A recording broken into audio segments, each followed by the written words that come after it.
राधे राधे। आज मैं एक ऐसे तत्व से आप लोग को रूबरू कराने जा रहा हूँ जो लगभग में आप सभी लोग इस तत्व से परिचित हैं या होंगे।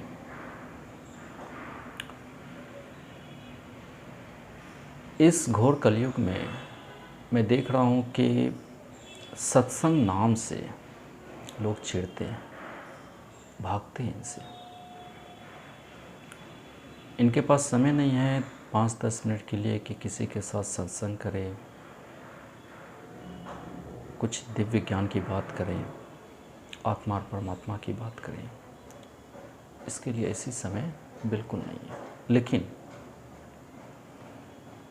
24 घंटा में एटलीस्ट 5 से 6 घंटा मोबाइल चलाने के लिए तो इसके पास समय है। और हो भी क्यों नहीं, क्योंकि हम लोग जो एडिक्टेड होते जा रहे हैं।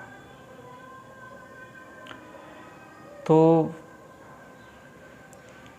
आप सत्संग से इसलिए भाग रहे हैं कि क्योंकि सत्संग के द्वारा जो भक्ति रस की प्राप्ति होती है,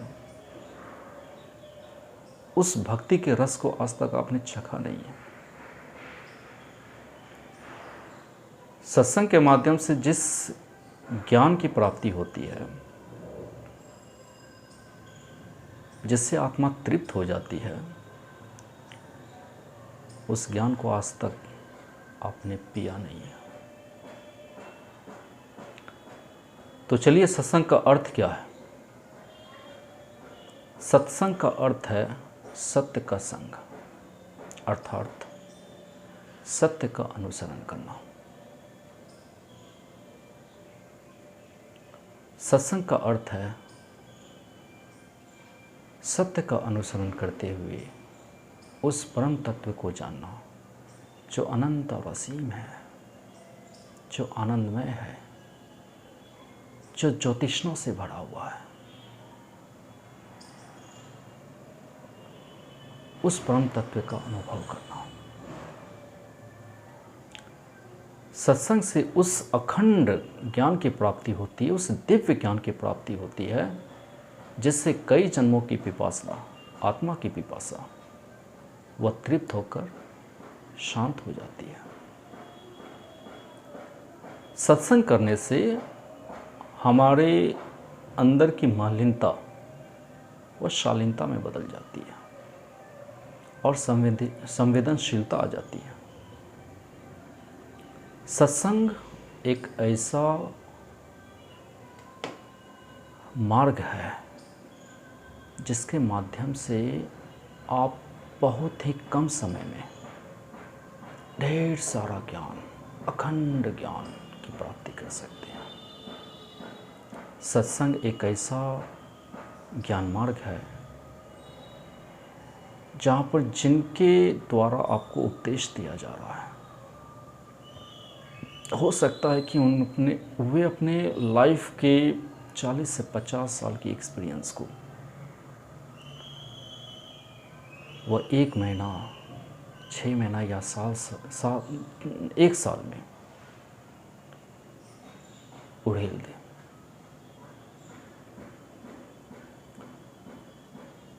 जिस ज्ञान की प्राप्ति में आजकल के साधु संत, ज्ञानी महात्मा पूरा जीवन झोंक देते हैं,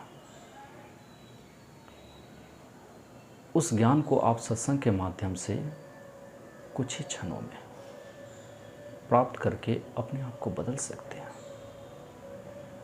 और यह युग प्रत्येक मनुष्यों के लिए परीक्षा का युग है। ये कलयुग एकमात्र परीक्षा का युग है। हर इंसान को अपनी परीक्षा देनी पड़ती है। एक ऐसी परीक्षा कि जिसने इस परीक्षा में सत्य को छोड़ा और असत्य का अनुसरण किया, वह कभी पास नहीं कर सकता। भले ही वह मटेरियलिस्टिक अचीवमेंट्स अचीव कर ले, प्रोफेशनल डेवलपमेंट हो जाए, उसका प्रोफेशनल ग्रोथ हो, पर्सनल ग्रोथ हो, वो अलग चीज़ है। जो साइंस एंड टेक्नोलॉजी, जिस मेडिकल, प्रोफेशनल और टेक्निकल नॉलेज की आप बात कर रहे हैं, इससे मन तृप्त होती है, आत्मा नहीं। हमारी ज़रूरतों की पूर्ति होती है, लेकिन ऐसी दिव्य ज्ञान, ऐसी आध्यात्मिक ज्ञान, ऐसी अखंड ज्ञान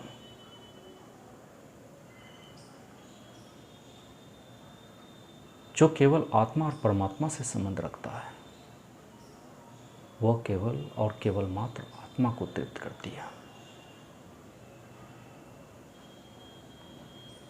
और इस ज्ञान के लिए ही प्रत्येक मनुष्य बार बार जन्म मरण के प्रभाव में पड़ता है। और इस ज्ञान को जो नहीं समझ रहा है, इससे जो वंचित है या वंचित अपने आप को कर रहा है, वह फिर नए जन्म की तलाश कर रहा है, मनुष्य योनि की तलाश कर रहा है। अर्थात यह मनुष्य योनि जो कितनों योनियों से गुजरने के बाद प्राप्त होती है, उसको व्यर्थ न जाने दें। इसका अर्थ यह नहीं हुआ कि अपने कार्य कर्म को छोड़ दें। आप अपने कर्म को न छोड़ें, कर्म करते हुए ही उस अनंत भक्ति के रस में रम जाएं, उस परमात्मा में रम जाएं, उस अनंत भक्ति के रस में इस तरह से घुल मिल जाए, इस तरह से घुल जाए कि अनंत शक्ति की प्राप्ति हो जाए, अनंत ज्ञान की प्राप्ति हो जाए, जिससे आप ईश्वर को जान सकें। उस अनंत शक्ति को प्राप्त कर ले जिससे ईश्वर की दर्शन हो सके। ईश्वर बाहर भी है, भीतर भी है। मतलब इस प्रकृति के बाहर भी है, इस प्रकृति में भी है, और ये शरीर इसके अंदर भी है। परिवर्तन केवल प्रकृति में होंगे, इस शरीर में होंगी, उस परम तत्व में कभी नहीं होगी, क्योंकि वह चिरस्थायी है, अपरिवर्तनशील है। क्षय प्रकृति का होता है, इस शरीर का होता है, परमात्मा की नहीं होती है, क्योंकि वह नित्य है, अक्षय है। तो मेरे देश बंधु, थोड़ा सा समय निकालकर सत्संग सिर्फ सनातन धर्म में ही नहीं है। दुनिया का ऐसा कोई धर्म ही नहीं है जिसमें सत्संग न हो।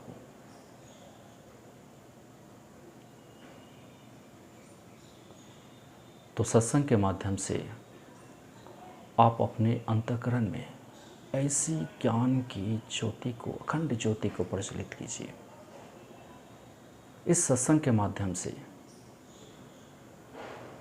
ईश्वर की भक्ति में इस तरह से रम जाइए कि आपको उस भक्ति की रस स्वतः प्राप्त हो जाए।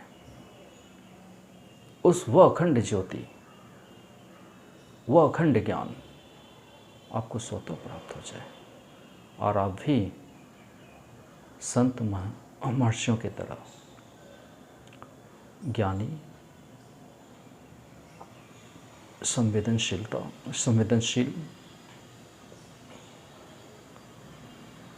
महापुरुष बन जाए। आप लोगों से विनती है कि सत्संग चाहे वो कहीं पर भी मौका मिले, जरूर से जरूर सत्संग करनी चाहिए, अर्थात ज्ञान को सुननी चाहिए और अपने अंतःकरण में उसे जगह देनी चाहिए। आप देखेंगे कि सत्संग के माध्यम से ही आपका मन काफ़ी ज़्यादा शांत हो गया है और आपकी आत्मा ऐसी लगेगी कि कई जन्मों का प्यास क्षण भर में तृप्त हो गया। इस शरीर की तृप्ति के लिए हमें भोजन की ज़रूरत है, पानी की ज़रूरत है, पर इस आत्मा की पिपासा को शांत करने के लिए उस आध्यात्मिक दिव्य ज्ञान की ज़रूरत है, जिसके लिए हम लोगों का जन्म हुआ है, और यही हम लोगों का धर्म है। नमस्कार।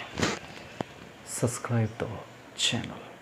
Please subscribe my channel so that I can give the best videos of spiritualism, whatever I have achieved, whatever I have experienced. Thanks to all of you.